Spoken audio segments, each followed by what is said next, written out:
So this is exactly how I fixed my ONIKUMA C1 controller not working on my PC. The first thing we need to do is to make sure that we enter pairing mode correctly on our controller. And for PC or laptop, you have to click on the Y button together with this one at the same time until you can see these two lights starts to blink. Now what you need to do is to just go into settings here on your PC or laptop, go into Bluetooth and devices, click on add device and then click on Bluetooth right here as you can see.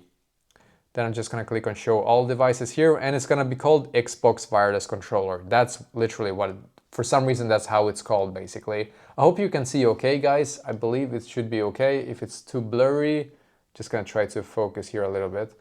Hopefully it's not too blurry. But yeah, you can see your device is ready to go here now. So now I should be able to use it without any problems here on my PC. But if it still isn't working for you, what you might need to do, you might need to go into Steam. So quite often you will probably use the controller to be able to play on Steam. So you need to go to a specific game. So let's say Rust. And you can see it's gonna say controller is not supported sometimes, but you need to click on view controller settings and enable Steam input right here for that specific game that you want to be able to play. So try this and hopefully this will now be able to fix this problem for you as well.